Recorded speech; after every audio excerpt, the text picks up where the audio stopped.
Good evening and welcome to the Lower Makefield Township Planning Commission August 12th, 2024 meeting. First item is a call to order, and it looks like all members are present except Tajender Gill. Next item we have is approval of minutes from the July 8th, 2024 meeting. Does anyone want to make a motion? Make a motion. Is there a second? I'll second. Okay.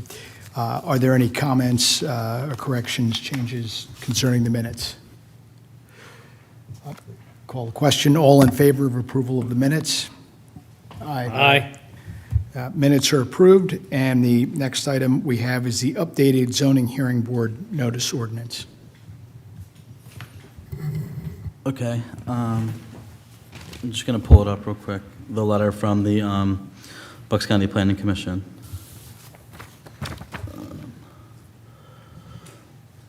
Okay, so we just got this, I believe, Thursday, so I forgot to send it over. But yeah, so essentially, the first item on the agenda is an update to the zoning ordinance 200-7, 200-14 for zoning hearing board notice.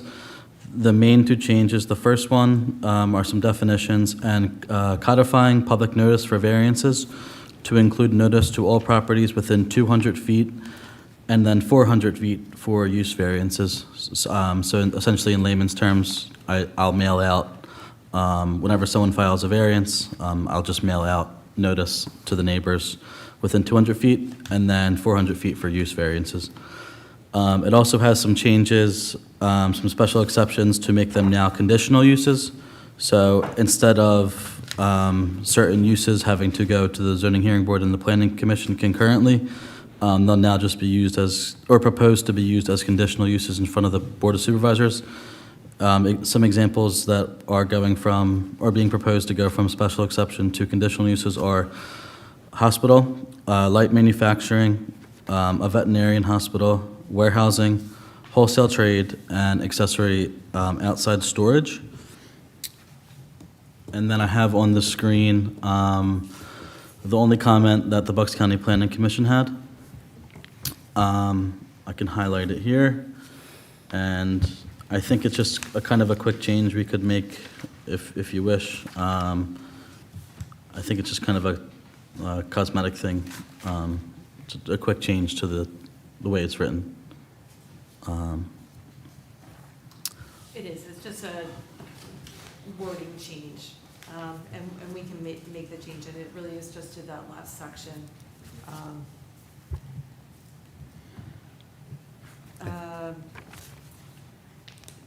They're saying that some language that we used was not used in the text, so we'll just include it in. We'll just put it back in. So we can just amend that very easily.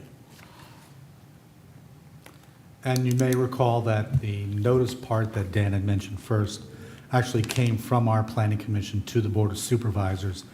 And the reasons why it's coming back is that change in some of the items being heard as a conditional use instead of a special exception. Correct. That was the only change. I'm pulling things from special exception to make them conditional uses. Can I ask so the comment refers to we're using the phrase landowners instead of persons, but the ordinance also redefines persons and expands the definition of persons? Is that intentional? Yes. It was intentional. Okay. Works for me.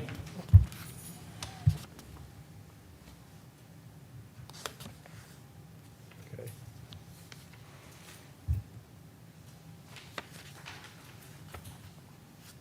All right, to make sure I got this right. The two big things in this is we're changing the notification requirements a little bit in terms of, it sounds like we're expanding it a little bit. Is that correct? I think we, narrowing No, narrowing one, expanding the other, or leaving the other. So Yeah. non-use are, most zoning variances requests are going to just be noticed to 200, within 200 feet. Yeah. And before it was, 50. Zero. Or, It was just adjoining properties. oh, Okay. okay. Yeah. We're So it's expanding that to 200, and for the other one, for use variances, 400. increasing it from just adjoining to within 400 feet. Okay. And this is actually what the planning Yeah, yeah, commission yeah. had recommended. Yeah, prior. no, that's, so, and then the other one is just changing the, what zoning, what is this? Whatever, Ins- Yeah, instead of special exceptions. the they're- OR, the office. Yeah, review. in the OR, sorry, I forgot to say that, in the OR, Office Research Zoning District. Okay, Yeah. and that makes sense to me, too. Yeah, So all that doing is, some of the, what used to be special exceptions now have to go through the process to get approved by the board of supervisors, rather than just going through us, the planning. correct, in form of a conditional use. Yep, okay, Correct. got it. Thank you. Shall I make a motion? Or do we have further? One other, just before we get there. Of course. And it may be in here or defined elsewhere, but how are we defining wholesale trade? I see that's one of the items that's being moved to conditional uses. Definitions haven't changed at all with reference to that section. It was just pulling things from special exception and making them conditional uses. So the definition for that wholesale trade did not change at all. And I don't have the full ordinance in front of me, wholesale trade, excuse me. But that remains exactly, the definition remains the same. Nothing's Okay. changed with respect to those details.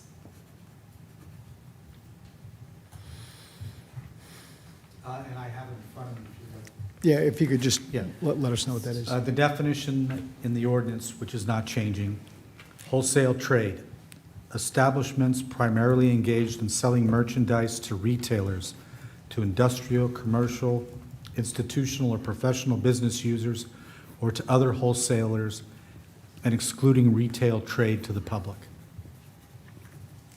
Okay, I'd just like to make a recommendation that in the future that get revisited and it include merchandise and services. In the future, or Where, this where, iteration? I mean, you can't just change it for this, can you? I mean, it's Well, we have to it's change it throughout all the throughout. ordinances, Yes. so that's why I'm saying, not for this limited purpose, but that be addressed. Yeah, and actually, one of the things that I want the planning commission to tackle in the coming months is just going through a lot of our definitions. They're sort of a little antiquated. You know, they were developed back in the last century, and we just need to tweak them to be more in line with items like what you had just pointed out.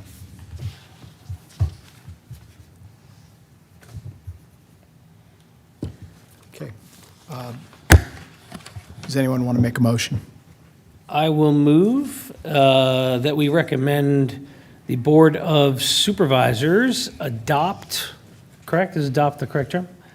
Adopt the ordinance making the proposed changes to the various zoning definitions, notice requirements, and reclassifying of certain permitted uses, given that the text be amended per the recommendation of the Bucks County Planning Commission from their letter dated August 7th, 2024. Is there a second on the motion? I'll second it. Is there public comment? Is there anyone online that, public comment? No. Okay. We'll call the question. All in favor of approving the motion as proposed, say aye. Aye? Aye. And the motion passed 4-0. Next item on our agenda is the updated sign ordinance, draft discussion. I think it's the Township Line Road one. Oh, I'm sorry, I jumped ahead. Sorry about that. Ed, I, see, here I am. I was trying to rush through the agenda, sorry about that, Ed. We're always happy to see you. Yeah, I know. I guess 3 times over the last 17 years, the owner of this office building at 777 Township Line Road has approached the township seeking to devote a portion of the building to medical use. The first was in '07, and then again in '10, and more recently a year ago. And at the present time, that 110,000 square foot building is allowed up to 57,200, 57,800 square feet of allowable use of medical office in the building. Most recently, and all that is Penn Medicine. Most recently, Penn Medicine indicated to the owner of the building that they would like to make a full-time permanent commitment to Lower Makefield and this area by, over time, being able to devote 100% of that building to its services. As I said, it wouldn't happen overnight because there are existing office and other allied uses in that building now that leases will continue to run for some period of time. But Penn, in terms of its master planning for Bucks County, would like to have the comfort knowing that it could devote more of that building to its uses. So what's in front of you this evening is an application for a special exception to allow the owner, and it's specifically Penn Medicine, to in the future occupy all of that building for its various outpatient services. Accompanying that application was the ongoing analysis of the parking field, which when it was built and approved contains 550 parking spaces, always has. And those different studies that have been performed by the representatives of the owner that leased the building suggest that at any given time, no more than 35% of that entire parking field is ever occupied. I know, unfortunately, from my own personal experience, that I have been there over the last 6 months throughout different days and times at both ends of the building, at the entrance on the north side where Penn Medicine enters, and on the Good Shepherd therapy side at the south side. There is never, ever, ever a problem with parking, and almost the entire back of that building, most people I don't think even know there is parking in the back of that building anyway. But I'm surprised, candidly, but that parking field can easily accommodate it. I think the studies that we've done over the last 2 or 3 years throughout all these other special exception applications suggest that that ratio has not changed both pre-COVID, during COVID, and even post-COVID. It's still very sparsely occupied given the nature of the uses that are in the building. So that's essentially the nature of the application. Part of the reason, a little more interesting, the motivation for Penn is in part the fact that there is now, for the first time, more available apartments in the immediate area where employees that can staff those medical offices can go. Almost entirely, the new demographic for most apartment buildings that are being built today are young, single, female professionals in their early 30s. And there is, Holy Family has a really strong nursing program, and I think Holy Family has taken notice of that. Penn has taken notice that Holy Family is proximate now.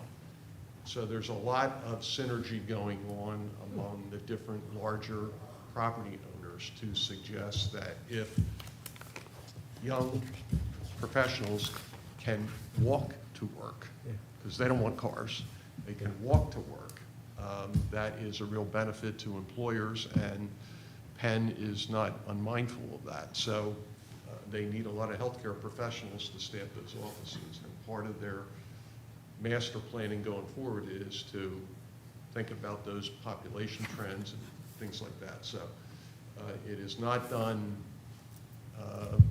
without a fair amount of forethought. So that's the background of the application, and under your current antiquated ordinances, that's why I'm here, to have special exception reviewed by the Planning Commission. That's it. How much of that building's empty right now? Only about 15% of it. Okay, The application indicated, I think, 85% leased at the moment. Okay, so in comparing apples to apples with regard to the parking lot, has it consistently been about that level of occupancy? Yeah, we can't lease more of it to non-medical users because Right, people no, aren't interested. no, I Yeah. understand that, but it's had about 15% vacancy during that period when you've Pretty measured the, consistent, yeah. okay. And it's fluctuated, Tony, between, according to the info we have, between 30 and 38% Mm-hmm. of parking field being occupied. But yeah, it's pretty consistently been 80, low 80s, mid 80s occupancy. Okay. One of the other points in time when there was a variance sought, there was, the parking lot was adjusted, there was an entranceway for a drop-off. There was changes made to one, I guess it was the north end. Jim, you, Where the dedicated entrance to Penn Medicine yeah, is. is there any contemplation of changing that or No. nothing like that? And No. that's envisioned to be adequate for, Everybody is very comfortable with that. I should have mentioned to your question about what's happening there, they're not intended to be surgical services being offered there. It's, blood work and x-rays and the things that you see and all of us that go there are familiar with now. It's just more of the same, but it's not going to be a surgery center or anything like that. It's not a micro hospital. None of that is intended. It would still be the same type of services that you see. No building expansion. It's just internal tenant fit out. And if I may offer, there is a nice drop-off area in the front of the building. When they had gone for the variance or special exception for the use on the north side of the building, one of the concerns with the planning commission, which I think you were on the planning commission at the time, was with the drop-off area at the north end. Yep. And that's why they adjusted that parking lot. But Yep. this would allow it to be that nice drop-off area that they have in the front of the building. okay. Thanks. I think this matter is scheduled to be presented to your zoning hearing board right after Labor Day, so. Okay.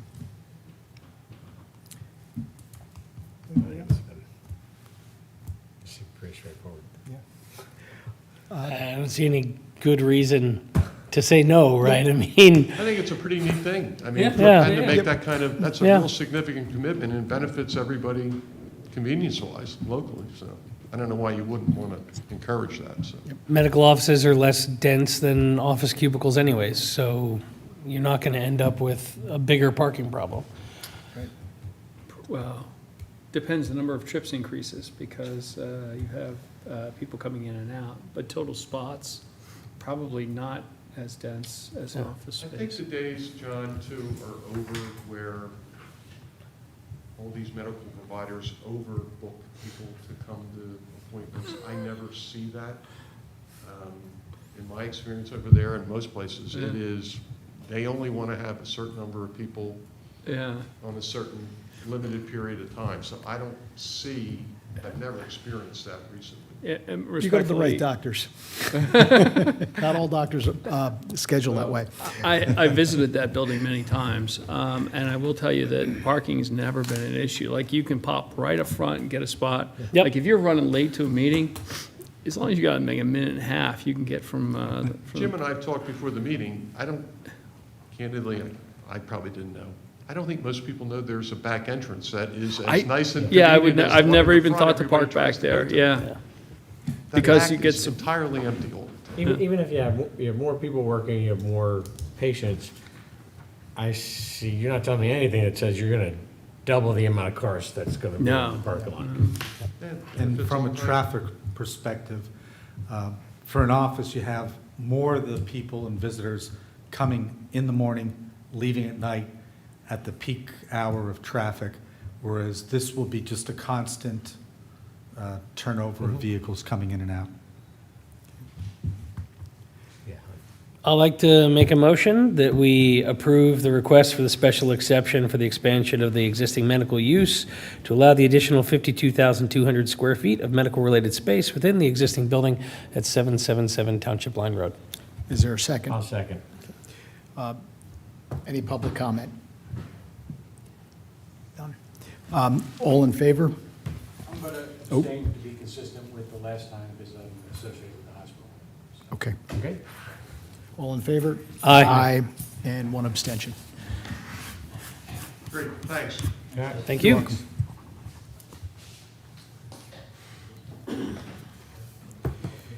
Okay. Now the next and final item on our agenda is the updated sign ordinance draft discussion. Okay, so yeah, last item on the agenda, this is more just of a discussion again.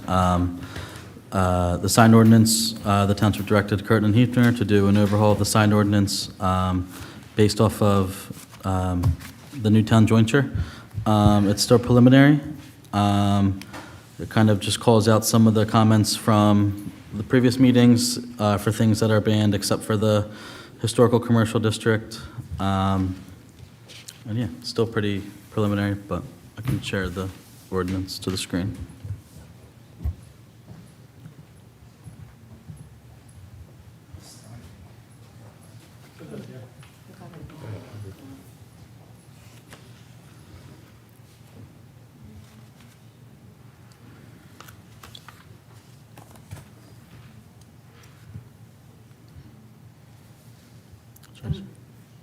Excuse me. Oh, sorry. I can jump in. So Okay. this is really everything including the kitchen sink ordinance as drafted.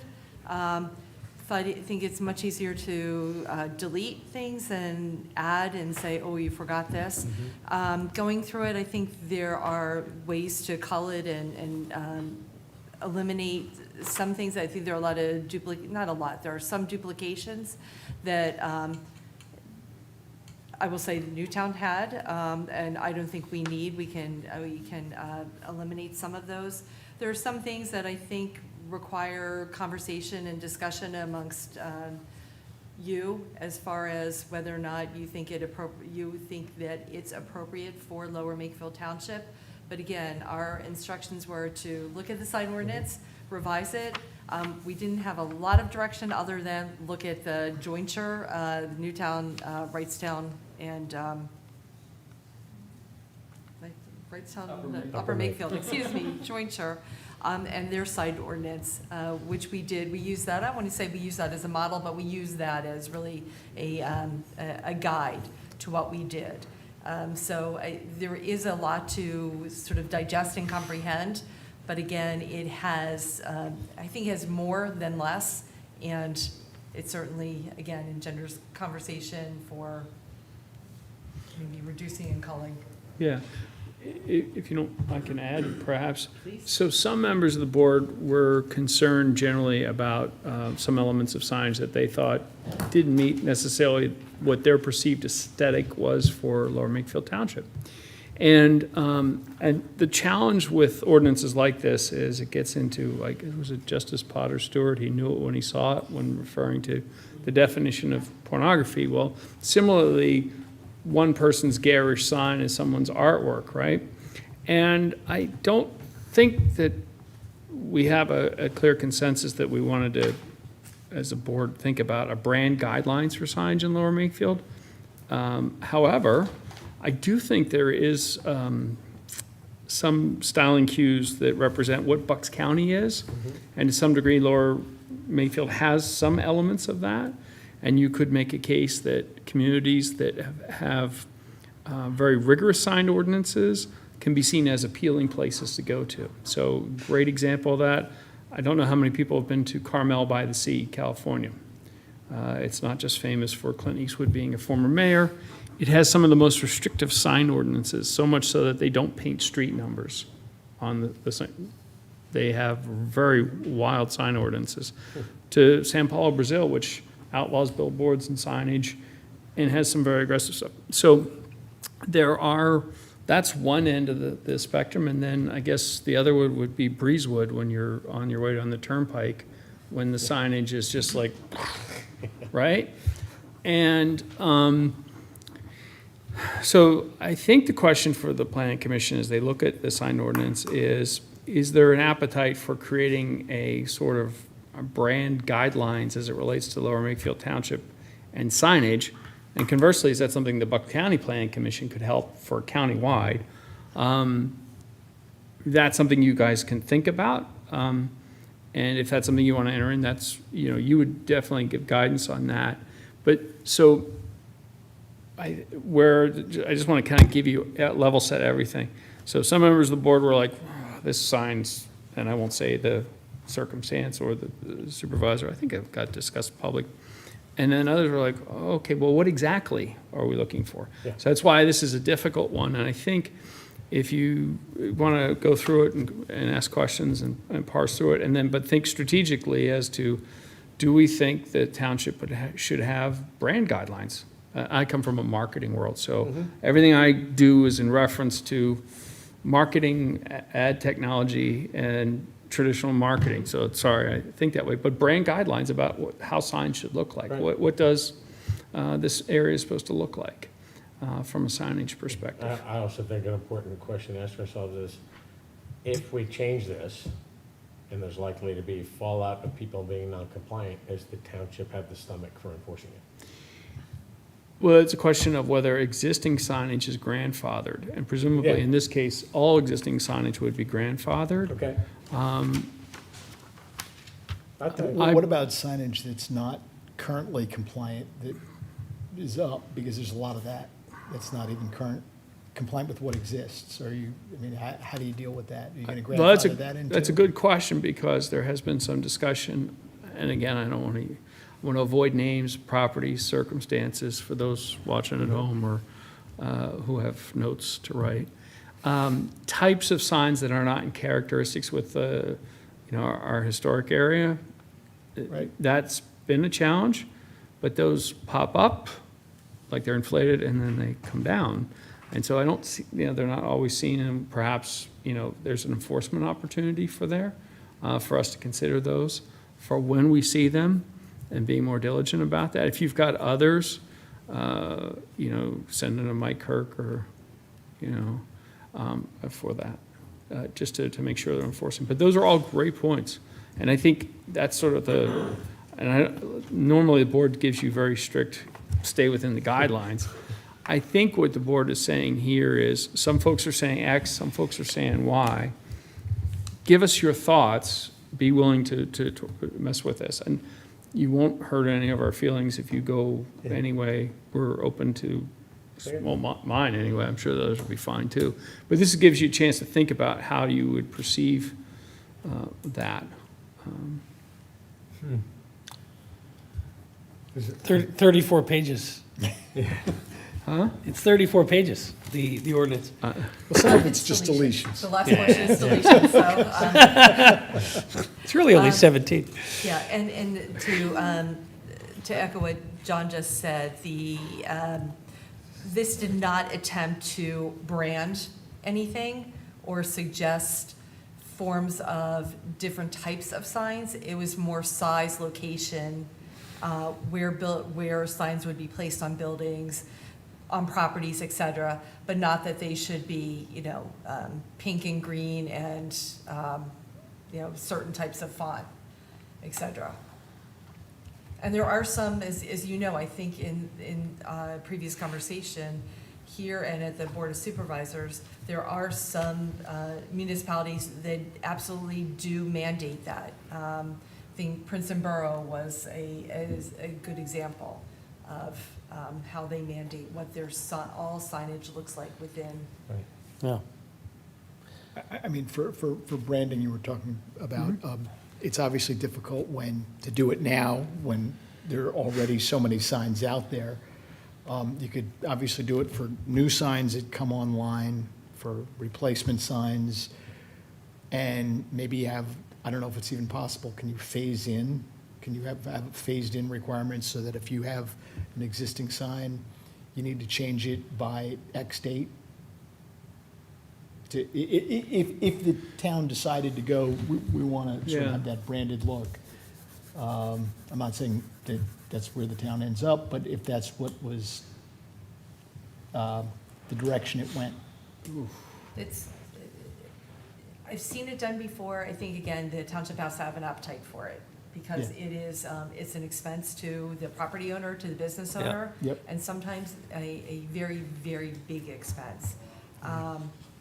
And then you also have to deal with the more national type brands who have branding requirements and how those branding requirements fit in the branding requirements of the local municipality. It works, other municipalities do it, but it's My, it's tough. on John's thing about marketing and brand, my concern is, hey, we might like one visual style and we all agree, the town should all have hand-painted, carved wooden signs. And 10 years from now, we might be driving along going, man, we look out of date and stupid, right? That's true, Yeah, no, So- that's absolutely true. I mean, my perspective on it is, look for an opportunity to address problems, right? So, in one small bit of feedback on the text itself, electronic message centers, which I agree should be prohibited, they are prohibited before they are defined in the rules. I made that comment. Okay, perfect. Yeah, that's Okay. that's one of the Yeah. matters that it was duplicative and. Yeah, yes, yeah. I've absolutely made that. You can't have them, and I'll tell you what they are later. But. I already have it noted. We're So, like the subdivision signs, a lot of our subdivisions are 30, 40 years old, and I don't know who's responsible for maintaining those signs that the builders put in place, and the paint is peeling, and they were these stylistic, timber walls with a bunch of earth behind them, and they're collapsing, and, is there a way that we can, if we're gonna play around with a sign ordinance, can we do something there? I think, it seems pretty simple to me, not knowing any better. That if somebody has to do maintenance or work or replacement of a sign, they have to conform once they change what's already been grandfathered in. Seems to me like that's relatively straightforward. Generally, that's the way it Yes. happens. Correct. So the only way they could keep and stay out of conformance is by not doing anything. Well, that's not good either then. Well, so, but you have here, right, so construction and maintenance of permanent signs in E1. All signs must be constructed of durable materials and must be kept in good condition and repaired at all times. Who's responsible for repairing a subdivision sign that was, Can I even ask a broader question Yeah. on this? Because it seems like there's one of two ways that this thing is, right? You either have, okay, you get one direction where the township wants to take an active role in deciding what the aesthetic is for commercial businesses and their advertising around town. Or are we just trying to use this to sort of create let people do what they want, but give them boundaries? That they just like, okay, there's a certain point where we as a township say that's inappropriate for a town.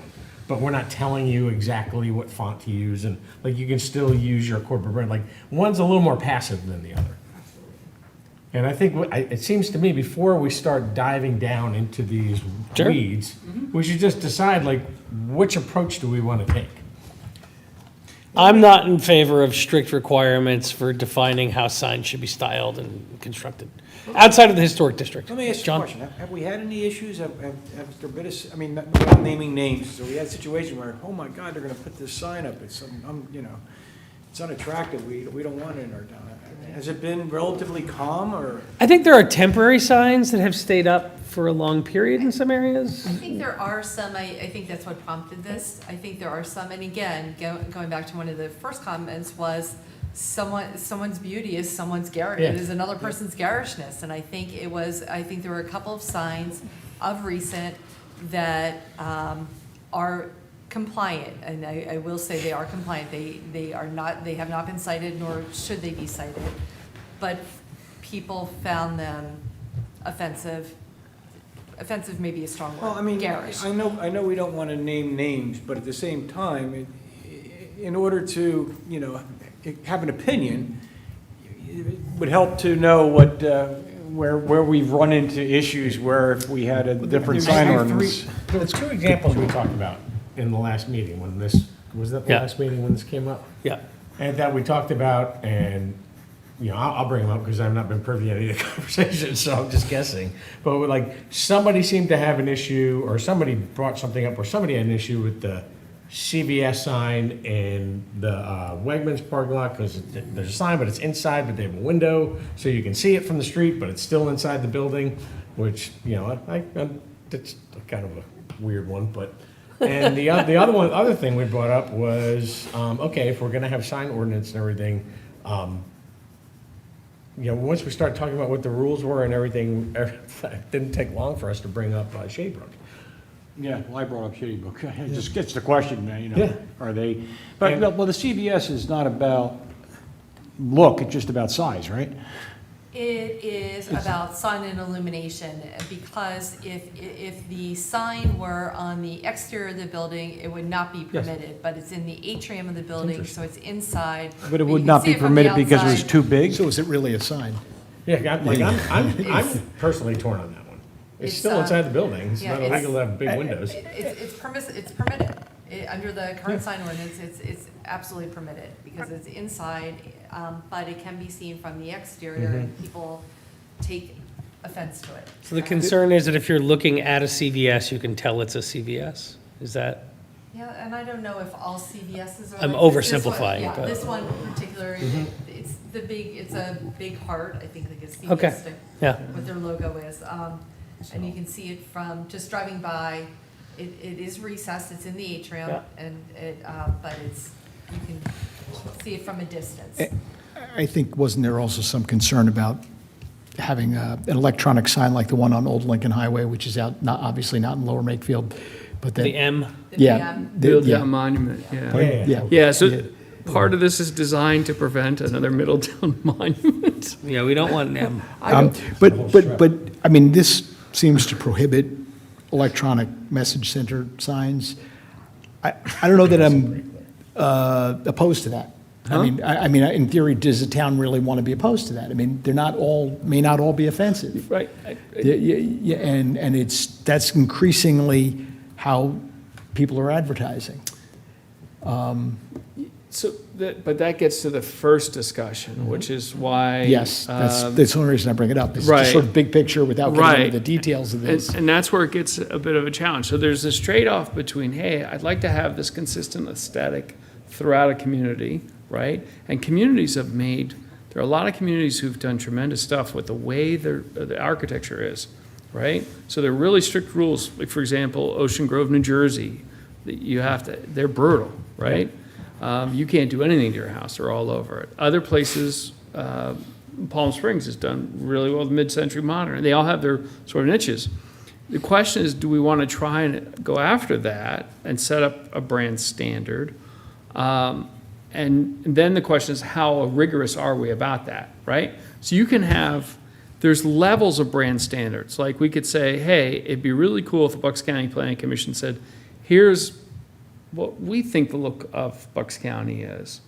And by the way, if you were to think about it, you would think of things like, I don't know, like Peddler's Village in Lahaska, which ironically was modeled after Carmel by the Sea, California.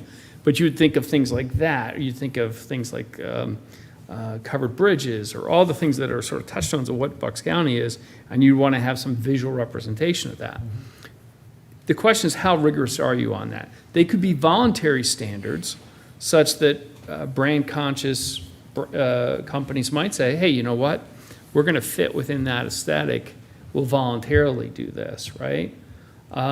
They may or may not choose that. National brands might say, no, it's this sign, always this sign. Yeah. But we've come across that in HARB requests, where they make the sign different. And if you go to, Carmel uses the like poster child for this, everybody's made accommodations for that. And they've done fine. I think a lot of those towns that we're talking about, like Carmel, another one is Palm Beach.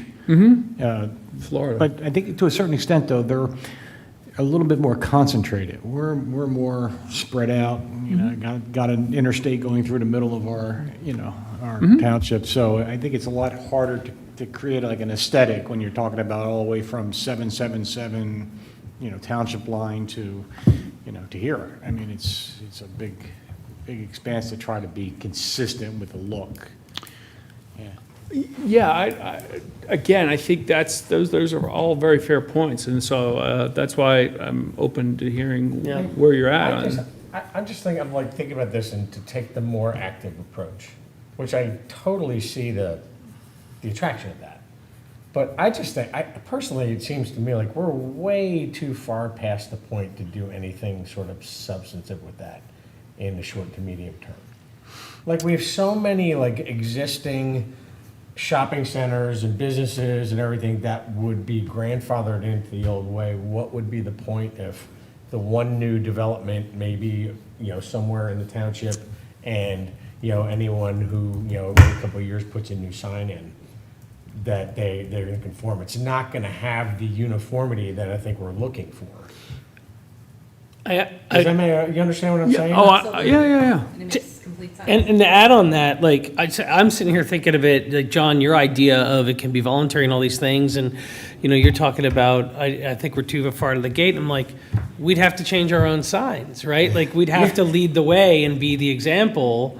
You can't show a business, you have to do this, but the Fred Allen softball complex is this way, right? Like, it's true. it's an expense to the town, and, I think rather than trying to address brand standards or look for the town through this document today or through a change of ordinance today, if we want to do that, let's have that discussion at the board level and then come up with proposals for what that would look like for the town's own signs and public-facing communications, and start there as an example.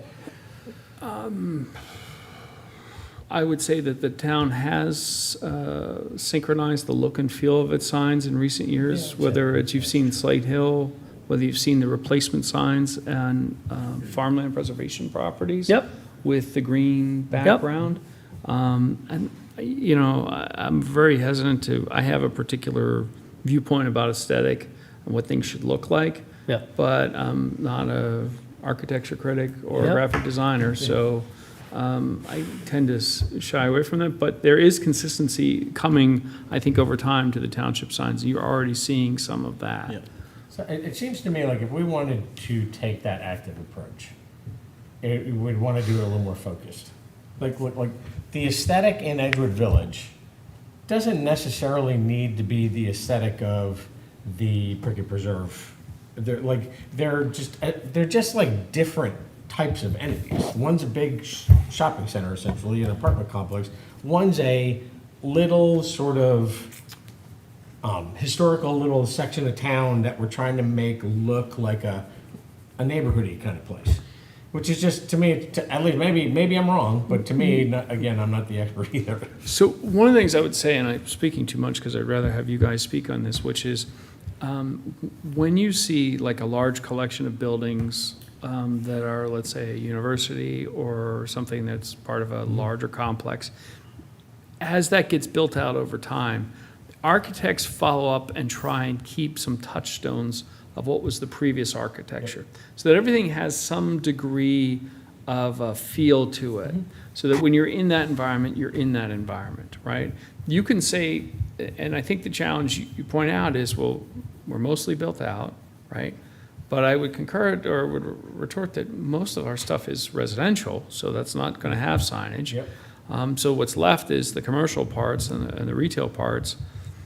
That's an area, it's not that much of it. Maybe it isn't that expensive for us to look at that, or look at the replacement cycle over that, over time. Yeah, because I guess the point I was making is like, okay, I look at, like, if you look at the Edgewood Village area, it may be a worthwhile endeavor for the township to really get into that area, which is a specific initiative that the township has undertaken in the last maybe 15 years, 20 years, longer, that there's a desire, no matter what anyone thinks about how it's being executed, there's a desire to make it a certain sort of vibe. And, maybe it's a good idea for the township to take that and say, okay, that's a certain kind of district. Maybe we should have some standards about what we as a township want that area to look like. And we do have rigorous Yeah. sign standards Yeah. for that reason there. And maybe we don't need any more than that. Like when we see like, okay, here's a big shopping center. This is what we want our shopping centers to look like. It doesn't have to be one cookie cutter for the whole township, I guess is my point, because we have different types of places. I agree with what you say, but also Edgewood Village already has design standards for signage. Yeah, I know, that's, Yeah, sorry. no, so that one, Piece. they may need to be updated and looked at again, but Yeah. they exist for that district. So it sounds like maybe what you're leaning towards is truly just a sign ordinance as far as size, location, et cetera. and not necessarily the branding aspect of it, and leave the branding aspect to each individual composite. A developer's going to come in, they have their own brand, they know what their shopping center, they know what they want it to look like. And- Let them do what they want to do, as Yeah. long as it conforms with the sign Yeah, ordinance. and in that context, the conversation is more about what don't we want? Yeah. Like, okay, so we're primarily residential community with some community support business areas, like mostly shopping centers and things like that, eating places or doctor's offices, whatever. So we probably don't want neon in the town, just picking something out of my hat, right? It just doesn't really belong, like big flashing neon signs, electronic signs, like, as much as they're helpful in the modern business world, is it helping the township or is it just helping that business kind of just have a flasher sign so people notice it more? You know, that kind of thing. And we talk about, okay, where are those boundaries? And then we just say, okay, inside these boundaries, you guys do what works best for your business. But let's just define where the boundaries are. I'm throwing it out there. I'm not saying that's exactly the way I think. I'm just throwing, like, to me, this is a one path or the other. We're gonna take a really active role in deciding what we want it to be. Otherwise, you're really kind of talking about what we don't want. I tend to agree with you on this, and just for color, a number of years ago, Adrian and I, we were the only two that were on the planning commission at that time. We spent a full year going over design specifications for buildings. And I think it was every single meeting for a full year, we talked about it, and we made a ton of recommendations. Yeah. I think that just died. It never went anywhere. This was like 21 or 22, maybe 20. I can't remember, yeah. when was it? 2020, That wasn't that Yeah, long was like ago? when I was, yeah, I remember that. Yeah, So you're, and I asked some questions because I've only been in town for 5 years, but you're saying Edgewood has a specific, there is a overlay Yep. ordinance, historic overlay ordinance that covers Edgewood Village. and that's For, where, it has, It's It's a shopping center. it's a pamphlet. I think it's a design guidelines, right? it has design guidelines. There was an architect at the that's the shopping center. Yeah, well, it's a shopping center, but it's more than that. It's sort of like where the Edgewood Cafe is over there. It includes, what's that? Di point? Lorenzo's? Di Lorenzo's, but that point where point. we just put in, where the town recently approved housing to go in there. The Veterans Park is actually part of it.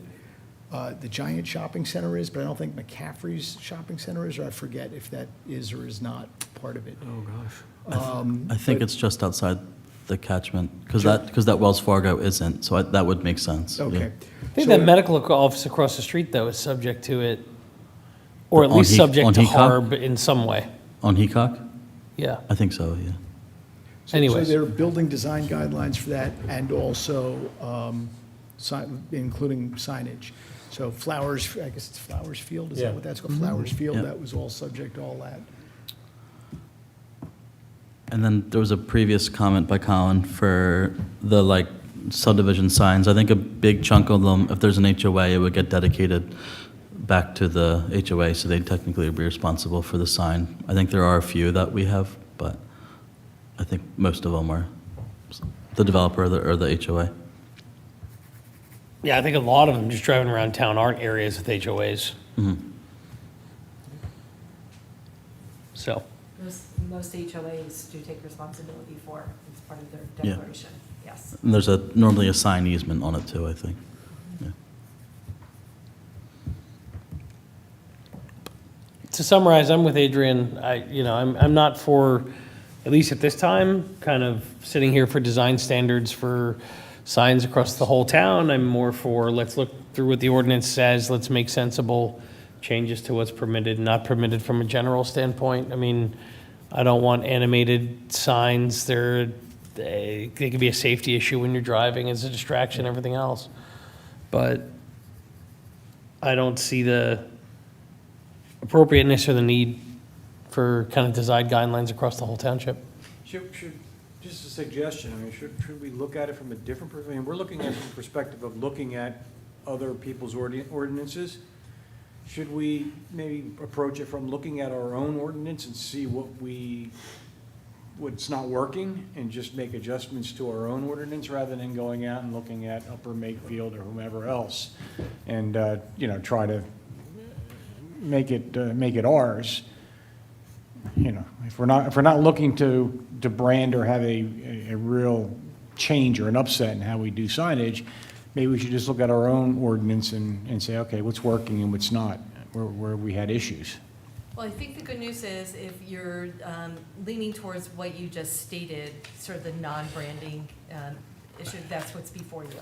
Because it does not include any of that information. It doesn't include, color, branding, et cetera. And I think it does address, by the nature of how we did this, it does address sort of the shortcomings or the deficiencies of our own sign ordinance, because then we've just sort of pigeonholed different things into it. So I think it does, we took our sign ordinance and Okay, so you think the draft that we have is pretty much in a direction of where we want to go? I believe so, based Okay, on this good, conversation okay. this evening, yes, I All right, believe it is. okay. Yes. So we'll focus on that as Yeah. And again, it has more than less. And, as Colin just said, I noticed that one thing too. I think it was just to reemphasize the fact that there was not a desire to have electronic Yeah. messaging signs. Yeah. So it was there, and then it was but I made a note to myself too that it's Yeah. in the prohibited section, so it doesn't have to be there twice. There's also in the prohibited section in G16, talking about banners across the street. Yes. We're prohibiting our own banners that we use to promote pool memberships, because that banner doesn't conform with this definition of what's allowed. But it would be grandfathered. No, but it's temporary. It's temporary. Oh. So it's only grandfathered if this passes while it's up. You gotta leave it up year round. And I'll bring this up. This could be a complicated one, but, Shady Brook doesn't have those big displays up all the time. They're not up all the time, they're not on all the time. So every Christmas, they need to get a special permit to be able to turn those lights on. Because they're not all just lights. Some are Pico signs, some are, I'm just bringing it up because if we change this, it's a very easy opportunity for somebody who doesn't like the changes we made to point out and make it hard for the township. I think there's always going to be exceptions Yeah. to everything, so it's just. And I'm not opposed to like the light show, so it's like, I'm not saying that like but it's a big visual item, and if we go out and say no electronic signs, no electric signs, and, every, November and December, we have very large electronic. Yeah, because they're constantly, not constantly, but they're making changes, all right, to their signs, right? If they're advertising on their signs, so if they have a different advertiser, they're changing the sign, and somebody can very easily go say, wait a minute, they may be grandfathered what they have, but they're making changes. They're putting new signs up, making them different. What I think you're suggesting is potentially, again, having a specific carve-out for special event signs or that kind of circumstance. So events that have been pre-approved by the township or Yeah. what have you, or recurring Yeah, what about- entertainment shows. But what about taking, the problem with Shady Brook is they're up all year round. And, somebody could put a sign up all year round and call it an event sign, but, they're not taking their sign down, so why would I want to take my? Well, so that's actually covered here. A temporary sign advertising within a period of time, the thing will be in 2 weeks and then not after. So that is covered in the ordinance. I can't leave my No. holiday show sign year round. But what I'm saying is, Yeah. we're always going to have, whatever changes we make, somebody's going to make an issue of Shady Brook. That's going to be well, they're doing, and they are doing Yeah. things that we're going to prohibit. I'm sure we're going to prohibit in our sign. There is a section for signs requiring a permit, and to your point and to John's, I think we should absolutely take a look at some language there that permits temporary displays, commercial displays, that otherwise, yada, yada, yada, with a Not to be permit. difficult, but that's not my point. The point is, they're not temporary displays. They're up, they may not be lit, but they're there all the time, and they do change. But that's, once they change them, then it's a new sign and they're supposed to conform. That's the point, the advertisers that they have on there is gonna change, year to year. Are you're referring to the light show? Yes. Yes. Right, John? Right, but you can still see them from the highway when they're off. You can see it's a structure, right? Sort of, yeah. I mean, I would argue that when I it's have no not problem lit, with it. it's I not think it's pretty functioning. cool. I like as a it, sign. right? Personally, I like it. I like it too. Yeah, like that's. I think we all love having the Yeah, Shady Brook make it Light clear, Show, yeah. right? I'm But not saying I'm just against it, afraid but- if we start Yeah, getting more yeah. stringent and we put out new rules, that's gonna be the poster child to every complaint. That's the only thing I'm trying to. Yeah. Yeah, So- you can always do carve-outs. There are always ways almost always ways to work around things like that, for example, using Shady Brook as the example. The signs are up, they're in essence permanent signs, but they're not always on. So And they do change them. maybe the rule is that they can only be on, illuminated for certain periods of time, and that they have the right to replace and/or add new signs within, Yeah. within that area. So there are ways that we Okay, can good, work good. around it. Good. Yeah, and that was my point of bringing it up, is making sure, like, there are things that are part of our township's identity that might not conform with the overall things, and we just need to we need to acknowledge what those are and just try and deal with it before we put something out and we're not ready to deal with it. Yeah. That's all. The good news is this is very early on in the cycle. You've got the flexibility. The Yeah. recommendations you make will be heard, I'm certain, by all supervisors. So, yeah.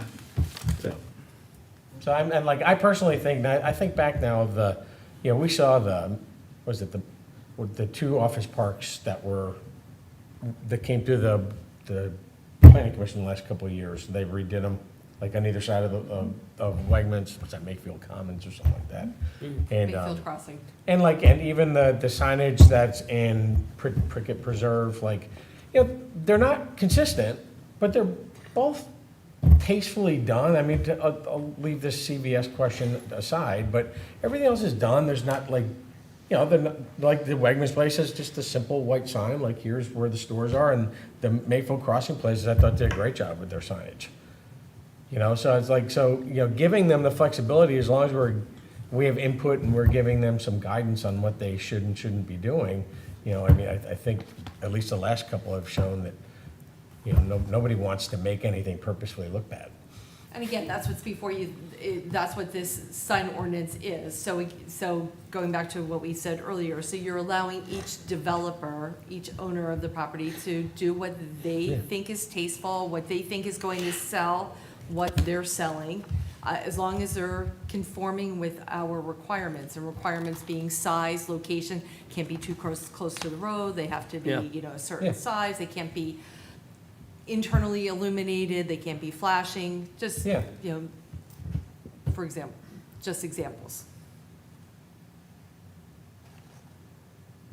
And I don't know if it's in there about internally illuminated or externally illuminated, just, those are things to think about, and that's what Yeah. every municipality struggles with, whether or not, if they're, I don't remember seeing in here, they just popped in my head when you said internally, externally lit. Is there something in our agenda about what hours they're not allowed to be lit? yeah, I think our light ordinance covers that. It does? As far Okay. as lumens I just questioned lumens this and timing. Okay. So that's a different ordinance. It is, It is. but it does, they have to work together, yes. Okay. Yes. Just when it comes to internal signage, we're talking about having things lit. A lot of businesses have an open sign, or, whether it's a restaurant, pizza place, it's open, that's lit up. And how different is that than the CVS sign? And I guess just the lumens, which is in a different ordinance. So is that issue, which we were referring to earlier, already addressed? No, that is an issue. If you recall, it was a big issue in Newtown Township not too long ago with a particular restaurant owner who had a neon sign inside his restaurant facing outside, and it's prohibited in Newtown Township. Was that by virtue of the exterior signage ordinance, or they actually had something that addressed internal lumens that, It's from what you can see from the outside, okay. yeah. So in the document in front of us, there's a F-17, a window sign, is a sign mounted or painted on a window or inside a structure such that it can be seen through the window. So now, the definition of what's an allowable window sign applies. Right. And I think this is the point of the discussion where I remind folks that the three-letter Dow 30 component that was the subject of discussion owns Aetna, which is the employer of my wife, and I am a CVS Extra Care member. That being said, that does not imply any endorsement of their business practices and/or their signage, but just in case anybody wants to know, if they're, Yeah. I still don't know what I think about that. I never even probably would have noticed that driving by. I've driven by it several times, it doesn't bother me. I will drive by it again to find out if it should, but, Yeah, that's, all right. yeah. I mean, I worry about stuff that can get abused, right? Like, there's something in here about vehicles. I keep losing it as I scroll to other things. You didn't prohibit wrapping of vehicles now, did you? Well, no, hold on. Okay. Mayhaps we have, Mr. Chair. G17, prohibited, any vehicle or trailer which is parked on a public right-of-way or on public or private property so as to be visible from a public right-of-way, which has attached thereto or located thereon any sign or advertising device for the basic purpose of providing advertisement of products, or directing people to a business or activity located on the same or nearby property or any other premises. So, Parked being the operative. yeah, but if I work for a locksmith and I drive the company van home at night, I got to put it in the garage, or I am running afoul of this ordinance because I'm advertising a business. I certainly can't park that in the street in front of my home, and I don't think that's right for us to do just from a basic level, right? I mean, it's not a line that we should draw whether that person is purposefully advertising a business on a public street or just driving home at the end of a shift. Yeah, but how do you discern between the two? It would be after every plumber in town. Because don't kid yourself, somebody, if you loosen that up, somebody's gonna park their truck on their front lawn with the name of their business on it and leave it there. Oh, sure, somebody's going to, yeah. The issue, though, is those trucks are required to have the name of the company and all the other information by some state or federal regulation that will require that. So it's not as if they're purposefully advertising, they're Right. required to have that. And even if they are purposefully advertising, the majority of the people driving those vehicles are not the owners of the business, Yep. right? I mean, you're asking a tradesperson to spend a lot of money out of their own pocket to drive to an office every morning, to pick up the company truck, to drive back to their neighborhood to do their work. I've been in that position myself, and it's not something I want to require someone to do by ordinance. That's interesting. And my wife owned a rental property in Newtown where a tenant's ex-wife sicked the Newtown police on him for driving the company van home and parking it on the street. The Newtown police declined to get involved in the matter because it was the condo association's road, but they did tell him, like, if he happened to live on a public street, then he would have been fined. And it was just a case of using the law for harassment. So anyways, Yeah. I'm in favor of striking 17 or in some way modifying it. I would say modify it. Yeah. I still think it's probably not a bad idea for the township to at least have some guardrails somehow on that. I mean, you can modify it that if you are employed by the entity which is advertised on the car, it can be there, but how many people do the wraps and they're just making money for, another company, and they're not necessarily employed by? Well, yeah, but some people wrap their small business on their car. Are they not allowed to put their car in their own driveway? No, I think Yeah. that would be an exception too, because it is your company. Yeah. But if I'm going to advertise for, I don't know, pick anything, and I'm not employed by them, I'm just making, $500 a month by having my car wrapped with this branding. Yeah. And I have no relationship to it. Oh, yes, certainly, we should Other than absolutely be, yes. Yeah, I'm completely on board with restricting that, where you've just rented out the exterior of your I guess car. the That's what I point, the point that I'm making is where you're drawing that line is almost unpoliceable. It is unpoliceable because here's what we So got. you can't put a line there if you want to control that point. Yeah, You got to find a manageable point to put it. You know, I'll give you an example. A number of years ago, there was somebody in my neighborhood that routinely parked a fleet of cars for their business on the public street in front of their house, and other neighbors actually were pretty upset about it, and that went on and off for years. It no longer is going on, but that's a problem too. So you can't say if you are employed by versus if you own. It's a very tricky one Yep. to legislate or regulate. You could say no commercial vehicles parked overnight on a public street, which we probably already say that. I'm pretty sure we do. yeah. So just generally speaking, in your own driveway is fine, but not on the street? Yes. I'd be comfortable with that, if we want to put something in, yeah.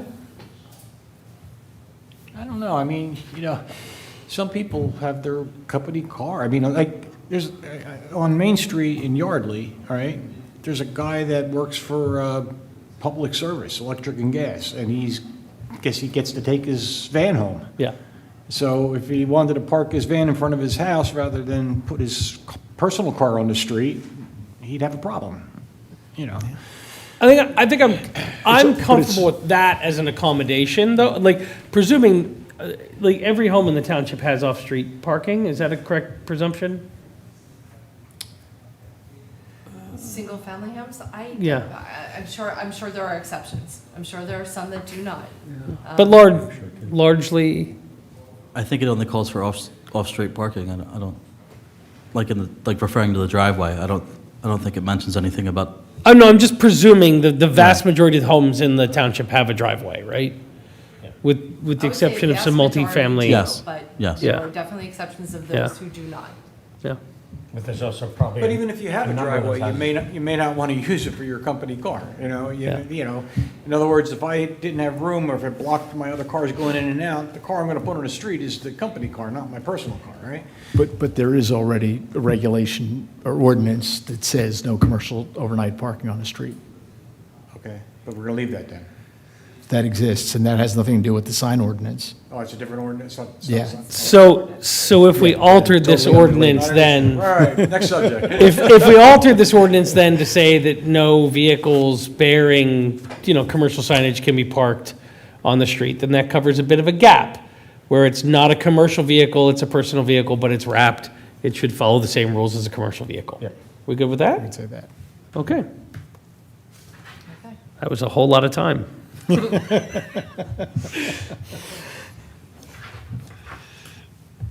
No, but this is just filled with bunny holes like this. Yeah, It is. Oh, my God. So I said, I said to the Board of Supervisors the other evening, this is going to be a multi-meeting conversation, not necessarily the entirety of the meeting, but yes, it will require Yeah. lots of reading, rereading, discussion. But You this, want to take it section by section, or rather, is that? You could, but I would suggest that you do read the whole thing as a whole at the beginning, because there are lots of pieces that just mesh and marry together, yeah. Gotcha, okay. okay. I'll bring notes to the next one. Yeah, maybe that's a good idea, if we do that. Now that we've got sort of, we've given ourselves our own marching orders Yeah. of how we're going to approach this, maybe that would be the best way to do that. That's a great idea. Is our next meeting the 9th of September? Yes, because I think the second's Labor Day. I will be out of town and not able to join. So you'll probably have a quicker meeting, but if you want me there, I'd say the 16th or the 23rd would be lovely Mondays. Yeah, I'd have to check with Katie. Because I have thoughts on festooned signs, my friends. I want more of them. Yeah, I'll have to check with admin for that. Okay. Yeah. Okay. Is there any public comment on this issue? There is none. I guess that's the end of this item. And last item is, anyone want to make a motion to adjourn the meeting? I'll move to adjourn. Is there a second? Second. All in favor? Aye. Aye. We are adjourned.